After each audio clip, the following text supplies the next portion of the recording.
Hey, what's going on, guys? It's your boy Hobo here today, and Monday Night Raw has gone off the air for August 15th, 2016, from Corpus Christi, Texas. And we had quite a show here tonight, and I like the word "and." I don't know why. It's really good. I just got complimented on my vocabulary earlier today, and is pretty much the only word I can think of. But that's 30 seconds that I just wasted of your time that you'll never get back now, so you're welcome. But seriously, though, let's get right into this Raw recap, since this is the first one we're doing in 2 weeks, since last week I couldn't get out a full Raw review because I'm a little bit of an idiot and I don't manage my time properly. So let's get right into this thing here. We're trying this a little bit differently. I have all my notes posted on my phone instead of written down on a piece of paper. I figured maybe I'd save my life by not breaking my hand every Monday and Tuesday and this Saturday and Sunday for TakeOver and SummerSlam. But hey, I mean, we'll see how this whole situation works and if it will be good for me and this whole thing we got going on here. And really quick, actually, before we get into this, I just wanted to pull your guys' opinions. What would you guys say if instead of putting out Raw and SmackDown reviews the night that the shows air, if I maybe do a podcast at the end of the week and I could talk about the week in wrestling, everything that's gone on, and maybe some other things like football or whatever other things in the sports world that come up that I feel inclined to talk about. What do you guys think about that? Let me know in the comments below, and if we get enough support for a podcast, I'll just hold off on doing the Raw and SmackDown and pay-per-view reviews and all that until I do a podcast, which would be really fun to do, I think. But, alright, here we go. Finally, after about 2 minutes now, we're going to get into this thing. So we get a little earlier today segment with Seth Rollins outside, and he's talking about how he's been looking all over the place for the Demon King, and he will continue to look all over the place for the Demon King until he surfaces. And, I really like Seth Rollins. I like this new Seth Rollins that we have, as opposed to the old cowardly Seth that was with the Authority and all that. I think that he's really reinvented himself ever since coming back from his ACL, MCL, meniscus tear in his knee. And he's now a completely different athlete, and I really enjoy Seth Rollins. And just to add to the fact that he's my favorite superstar, I give Rollins a 64 out of 10. Like, dude's amazing. But, alright, so we get Rusev and Lana in the ring. Rusev saying that there will be no Raw until Roman Reigns comes out and apologizes to Rusev and Lana for what he did last week, which was, crash the wedding ceremony and dump Lana into that cake inadvertently. And then Mick Foley comes out to a loud pop, because that's, what Mick Foley does. He gets pops because he's Mick Foley. But Breezy Foshizi, though, Mick Foley comes out and he's saying how Rusev cannot hold up the show like this.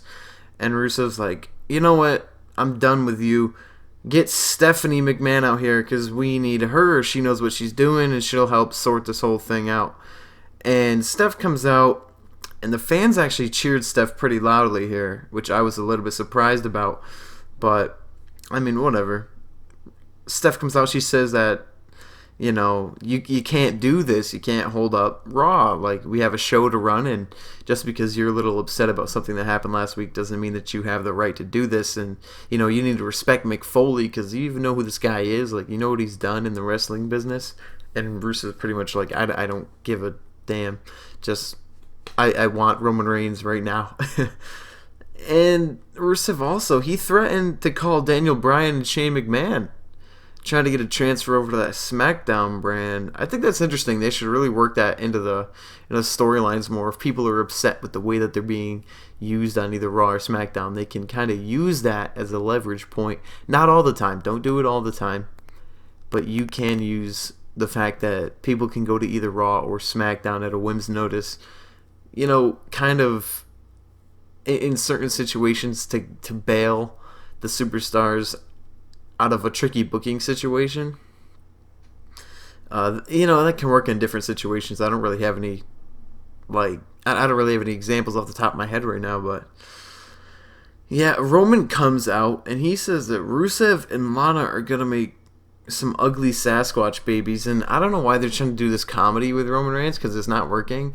It's like when they try to really shove that John Cena comedy down our throats, it didn't work, and it's not working with Roman Reigns either. Like we need to move on with our lives and get away from this corny comedy. You know what I mean? So Mick Foley makes the match between the two guys, and Rusev gets to Mick Foley said that the match will be Rusev defending Lana's honor, and that means nothing. Like, what? There was no context behind this. Like, does it mean that if Reigns wins, Lana is Reigns's for, like, what? That it didn't make any sense. Like, they never elaborated on it, and they use that phrase multiple times throughout the show that he would be defending Lana's honor, and it still makes no sense. And by the way, Michael Cole sucks. He's got his moments, but in some moments he's just really bad. Like sometimes he's on point, and sometimes he's way off the mark. Like me at archery, sometimes I hit that bullseye, sometimes I just accidentally took some little kid's head off with an arrow because I can't aim. But Sheamus is interviewed backstage by Byron Saxton, and I think I'm the only one in the world, but I really think that I'm the only one in the world that likes Sheamus. Sorry, IWC, but I do. I like Sheamus a lot. I like his look. I like his promos. I like the way that he carries himself in the way of a champion. Yeah, that's not the popular opinion, but it's mine, and I enjoy my opinion a little bit. So we're going to get Sami Zayn versus Sheamus coming up here. And Cesaro's on commentary. And of course he's trying to hype himself up and hype up, a potential match between him and Sheamus. Even though over the past 2 weeks we just got Sheamus versus Cesaro, and Cesaro won both times, so there's really no reason for them to have a third match. Technically, anyway. So Sheamus and Sami Zayn have a pretty good match, and this just goes to my point earlier about Michael Cole. Michael Cole called the Blue Thunder Bomb a Michinoku driver. I give him credit for trying to get the names of the moves right, but if you're just going to butcher them like that, don't even try. But yeah, he called the Blue Thunder Bomb, a move that he's called 100 times by this point, a Michinoku driver. You think that he would know, but he doesn't. So Sami Zayn wins off a Cesaro distraction. And that was that, really. It was pretty good segment. I enjoyed it. It builds up that tension. And you could really see it in Sheamus after the match was over, that he was pissed. He wanted to get a crack at Cesaro for costing him that match. And that's how it should be. I hate the whole idea that superstars just don't care if they win or lose. Like, make the matches matter. Put some substance into what I'm watching. Like, I just don't want the John Cena treatment where somebody's gonna lose their championship. Doesn't even have to be the WWE championship. They can lose any championship, and they come out the next night. Oh, it's okay. I'll get my rematch. I'm John Cena. I can do what I want. The title changes don't affect me. I'm not the guy anymore, but I don't care. No, Seth Rollins will come out there and he'll complain about it. And then he'll try to get that championship back because he's a man. He ain't no woman. No, I'm kidding. Oh, that was messed up. But we get some Tom Phillips action interviewing Jericho, as they're called. And I like that name. I like Chris Jericho. I like Kevin Owens. Nope, scratch it. I love Chris Jericho and I love Kevin Owens. So pairing these guys together is pretty damn awesome. I never thought that I'd be able to see these guys in a tag team like this, but hey. Random weird things happen at weird times. And it was funny because they kept calling Tom Phillips different names like Stephen, Tim, Nathaniel, James. Like, what? The dude's name is Tom Phillips. No, it was really funny though. Yeah, I love these two guys together a lot. They have good chemistry. But for some reason, Kevin Owens just seems like he's disinterested in what he's doing, and I feel that way, and I feel like Kevin Owens should be put in a position where he's actually valued and he has a meaningful spot on the SummerSlam card instead of being relegated to a tag team match. But if they built this thing properly, and I really hope that they have. I can't really tell you from like the casual fans perspective if they built this thing right, where I want to watch SummerSlam to see that match. But if they've done it right, then good, and if the match is good, then good. But if they haven't built it right and the match isn't good, or even if only one of those is true and not the other, then it's kind of a letdown to waste Kevin Owens in that spot. But it's whatever. It's their plan. It's not my plan. I can't do anything about it. And then we get Cesaro and Sheamus backstage yelling at each other and having to be pulled apart by referees. And Mick Foley yells at not to one, but to both of them and announces a best of 7 series that will be started at SummerSlam. That's the greatest things. No. That's really cool. I don't know exactly how they're gonna do that, and I don't know what I'm supposed to do for my prediction video. Like, am I only gonna predict one match, or am I gonna predict all 7 matches if it goes to 7? Like, what am I? I don't know what to do here. I've never had to give a prediction on a best of 7 series before. But if it's anything like the MVP and Matt Hardy best of whatever series they had, then I think I have an idea of how to do that.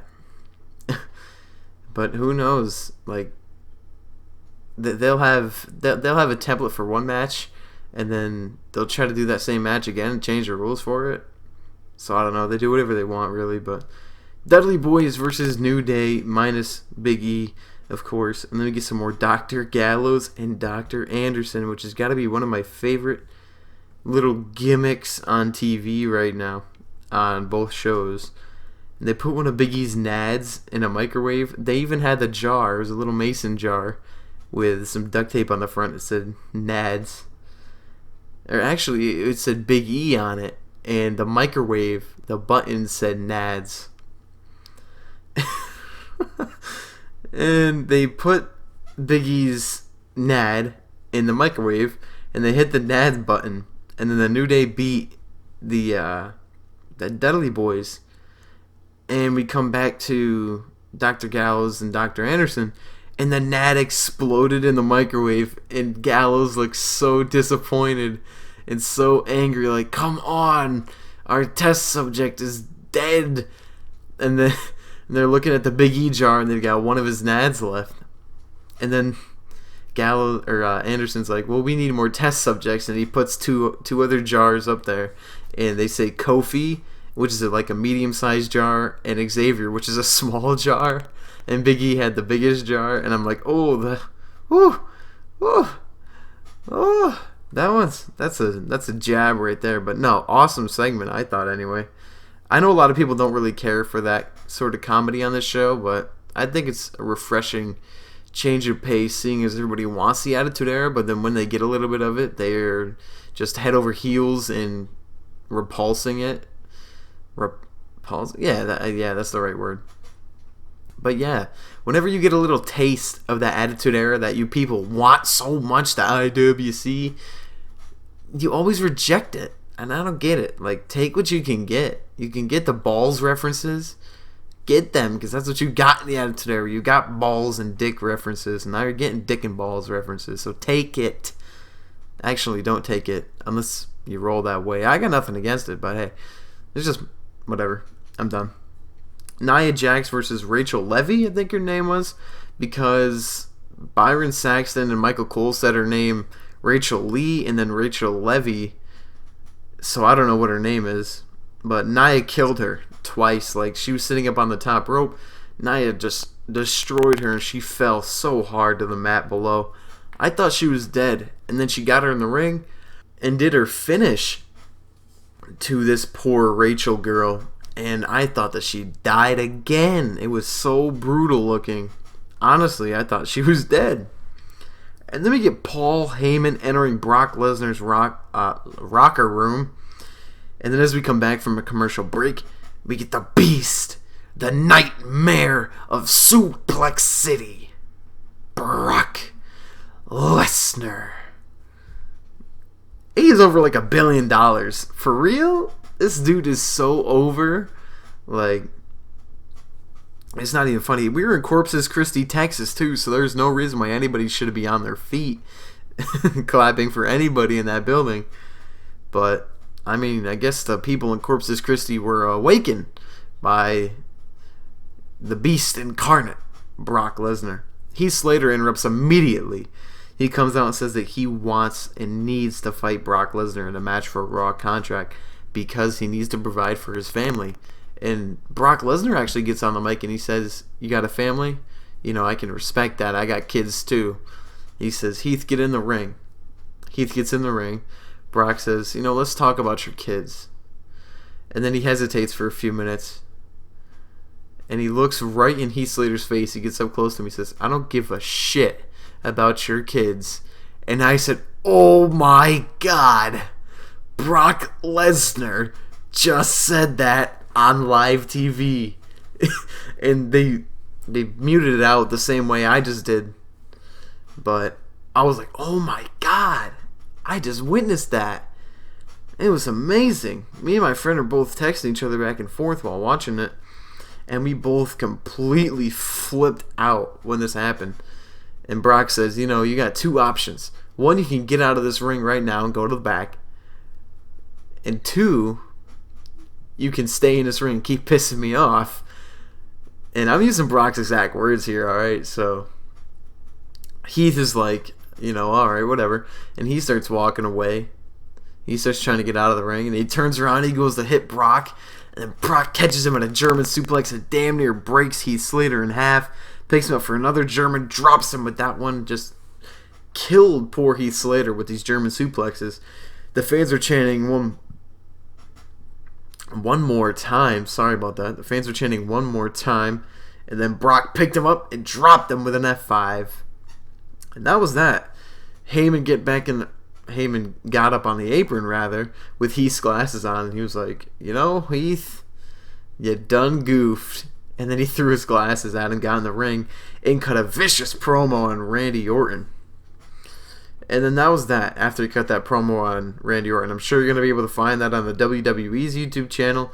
Go check that out. I'm not going to link that, or I'm not going to put that footage up on the screen because I don't want to get assaulted by the WWE legal team. So then we get Enzo and Cass. They do their normal shtick coming out to the ring. And it's Kevin Owens and Big Cass. Jericho attacks Cass for the DQ. He and Kevin Owens beat up Big Cass in the ring. And have I told you guys how much I like Kevin Owens and Chris Jericho as a tag team? I don't think that I have. But in case you're uneducated, I love these two guys as a tag team. And, you know, then we get Roman Reigns being interviewed in the backstage area. And Rusev assaults him. Like, straight up mauls Roman Reigns. And the fight gets broken up by referees as Roman Reigns is weakened. You can see the cracks in the Roman Reigns as he's being destroyed. No, I don't even know where I'm going with that one. But then we get Bob Backlund coming out to the Primetime Players theme song, and I was like, I thought that Titus and Darren Young had their own theme music and, you know, Titantron and Minitron thing, but I'm like, what is going on here? And then Darren Young comes out, and I was like, what? I thought that Darren Young had his own shtick. And then out comes Titus O'Neil, and they're like, oh, no. They do the millions of dollars thing with with Bob Backlund in the middle of the stage. And they end up fighting the Shining Stars. They're reuniting for one night only. And let's just put this into perspective. The Primetime Players were the tag team champions this time last year. Huh? Interesting? Maybe? No, it's not. But there came a point in the tag match where Titus had tagged himself in, you know, in a friendly way to help do a double team move, and someone yells suplex, and then Titus picks up Darren and gives him that front facing suplex onto I think it was Primo. And I was like, was that the ref? Did the ref just call that spot? Who called that spot? Was it a fan who just is really good and he just knew that they were going to do that suplex? who just yelled suplex? Like, who called this spot? Who called the suplex spot? I don't understand this. Someone tell me who called the damn suplex spot. It bothered me a lot. All right, we're going over here. Normally we try to wrap this thing up at 21 minutes, but I've done a little bit of ranting, so let's try to knock this thing out quick. We got a lot of ground to cover here. So Darren bumps Titus off the apron inadvertently. Titus rolls in the ring, gives Darren Young the Clash of the Titus and the Shining Stars. Pick up that W. Come back from a commercial break, get some Jinder Mahal versus Neville. Neville beats Jinder Mahal with the red arrow. I was a bit surprised because I figured they'd want to keep Jinder Mahal quite strong and book him as a credible threat, but like I don't know. I guess not, because they just had him lose to Neville from out of nowhere. It was a little bit weird, but I mean, if they got a plan with it, then I'm fine with it. But if they don't, then this is a big waste of time. And then we get Stephanie and Mick Foley in the backstage area. They confirm Jon Stewart coming back for SummerSlam this year. And Rollins comes in. He says he's still looking for the Demon King. And he says that after he looked in that general manager's office, he's officially looked everywhere in the arena for the Demon King. And then Mick Foley tells Seth Rollins to go out in the ring and call out the Demon King unless you're scared. And Rollins goes, me? Scared? No. You want me to go out in the ring and call the Demon King? I'll do it. So Rollins goes out in the ring. He calls out the Demon King. And some random fan rolls in the ring and gets up in his face for a minute and then rolls out. And Rollins just staring at this guy. Like, what in the God? What the hell just happened to me? This fan just straight up rolled up in the ring and started looking at Rollins and rolls out. And he goes, was that the Demon King? I was like, that's a really good way to cover it up. Good job by Seth Rollins, on that quick thinking to just call that guy out to be the Demon King. And it fits his gimmick too. And really good on the fly awareness by Seth Rollins in order to pick that one up. So he's calling out the Demon King further, and he's saying that Finn is scared of him. He's saying that if he was not Seth Rollins, he would be scared of Seth Rollins. And then out of nowhere, the lights start flickering, and Rollins is trying to still cut his promo, and he's all scared. And then the mic cuts out. Boom. And then we start getting the music, and you know where this is going. This is the Demon Finn Balor. Balor comes out and makes his dramatic entrance all the way to the ring, gets in the ring, does his poses, and kind of startles Seth Rollins. And I was extremely disappointed with this bit, because I'm saying to myself, they're going to hold off the Demon until SummerSlam to make it a big deal when he comes out there with the paint. And they just blew it off here like it was no big deal. I mean, sure, they've been hyping up the whole Demon King name, but it felt like a huge waste to have it debuted on Raw and not SummerSlam. But damn, Finn Balor is cool. Just throwing it out there. So Rollins ends up giving Balor a forearm right to his moneymaker, and they get into a quick little brawl, and Demon King ends up winning that fight. God, I just said that. I can see how somebody get that confused, though. It sounded like they were saying Demon Kane a few times during the show. But the Golden Truth are in the ring after this, and Gallows and Anderson come out, and they've got Big E's NAD in their hand. Gallows and Anderson won a quick match, and they start pointing to the tray, the cart that has Big E's NAD, followed by the two other mason jars that are set up for Xavier and Kofi. And then Kofi and Xavier actually come out, and they attack Gallows and Anderson from out of nowhere. They've got Anderson down in the ring. Xavier goes, picks up the trombone, and he's like, "Oh, I'm gonna hit Anderson so hard, right in his kakunas, that he ain't gonna know what hit him." And he's about to wail on Anderson with this with this trombone. And you could see it from a mile away because you could see how Anderson's hands were going off the side of the apron. You could see Gallows right there, but Gallows pulls Anderson out of the way at the last minute, and Xavier hits the mat, and they're like, "Oh, we almost had him." And then Gallows picks up Big E's nad, and they start running up the apron. And then we get some backstage segment with Charlotte, and she basically fired Dana Brooke. And really, Charlotte's a great heel. She's really good at what she does. So she ends up fighting Alicia Fox. And Sasha Banks goes to commentary. Charlotte beats Natural Fox with selection. She beats Alicia Fox with natural selection. Calls Sasha into the ring. Sasha gets in the ring, and then Dana Brooke comes out of nowhere and blindsides Sasha Banks. Charlotte locks in the figure 8. Dana's fending off all the referees. And then finally Charlotte lets go of the hold. And she leaves Sasha lying in the ring with the women's title. And her and Dana walk up the ramp. So basically a wasted segment, her firing Dana. If you just wanted to plant that seed of doubt and then just blow it off right now. I mean, sure. Do whatever you want. I'm not the one booking the show. If I was, it'd be a completely different show that you all would love. Trust me. But we move on to Lana in the ring. She's bringing out Rusev. And then Reigns trots out. And I'm just pointing this out. 3 times tonight has someone been thrown into the ring post face first. It just seemed like an overused spot. Like the damn suicide dives that people do. An overused spot that people need to stop doing. Not exactly the ring post thing, but that just bothered me tonight because too many people did it. So Rusev is working the left arm of Roman Reigns the entire match, and supposedly he was working the ribs at one point, but then Michael Cole stopped bringing that up. So I don't know what was going on there, but they just had Roman stop selling the ribs, and they had Rusev stop going after the ribs, and they just switched the arm.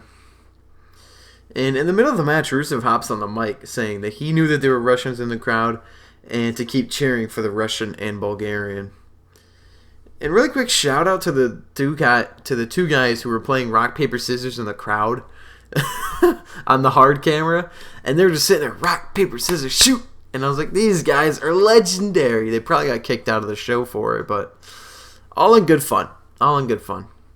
Especially when the fans started chanting, "Thank you, Rusev," when he was beating the hell out of Roman Reigns. And let me throw this out there. Roman Reigns got his ass handed to him for the entire match. And then out of nowhere, Roman comes and hits one spear and pins Rusev.